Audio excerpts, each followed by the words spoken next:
Hello guys, ഇന്നൊരു chicken liver fried recipe കണ്ടാലോ. നല്ല തേങ്ങാക്കൊത്തും കുരുമുളകൊക്കെ ഇട്ടിട്ട് ആദ്യം ചിക്കൻ്റെ പാർട്സ് നമ്മൾ കഴുകി കുക്കറിലേക്ക് ഇട്ട് ആവശ്യത്തിന് മഞ്ഞൾപ്പൊടിയും ഉപ്പും ഇട്ട് ഒന്ന് വേവിക്കാൻ വെക്കുന്നുണ്ട്. ഒരു 5-6 ഫിസിൽ ഏൽപ്പിക്കണം കേട്ടോ. പിന്നെ ആവശ്യത്തിന് ഇഞ്ചി വെളുത്തുള്ളിയും പിന്നെ സവാളയും പച്ചമുളകൊക്കെ എടുക്കുന്നുണ്ട്. ഇഞ്ചി വെളുത്തുള്ളി പേസ്റ്റാക്കി എടുത്തതിന് ശേഷം സവാളയും പച്ചമുളകൊക്കെ അരിഞ്ഞെടുത്തതിന് ശേഷം ഫ്രൈ പാൻ വെച്ച് കടുക് വറുത്ത് തേങ്ങാക്കൊത്ത് അതിലേക്ക് ഇട്ട് സവാളയും പച്ചമുളകും ഇട്ട് നന്നായിട്ട് വഴറ്റിയെടുക്കണം കേട്ടോ. ഒരു ബ്രൗൺ കളറാണ്. ആവശ്യത്തിന് ഉപ്പ് ഇട്ട് കൊടുക്കാവേ.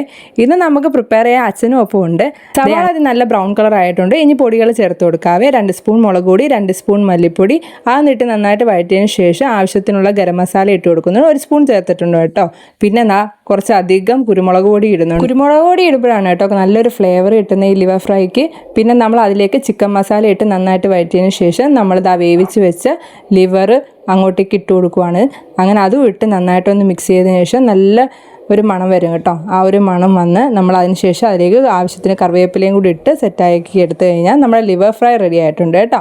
അച്ഛൻ്റെ ഇടയ്ക്ക് ചിരിക്കുന്നുണ്ട്, വീഡിയോ എടുക്കുന്നുണ്ട്. അപ്പോൾ അത്രയേ ഉള്ളൂ. എല്ലാവരും ഒന്ന് ട്രൈ ചെയ്ത് നോക്കണം. നല്ല ടേസ്റ്റാണ് കേട്ടോ. നല്ല ഒരു കുരുമുളകിൻ്റെ തേങ്ങാക്കൊത്തിൻ്റെ ഒക്കെ ഫ്ലേവർ കിട്ടും. അത്രയേ ഉള്ളൂ കേട്ടോ. ബേബി.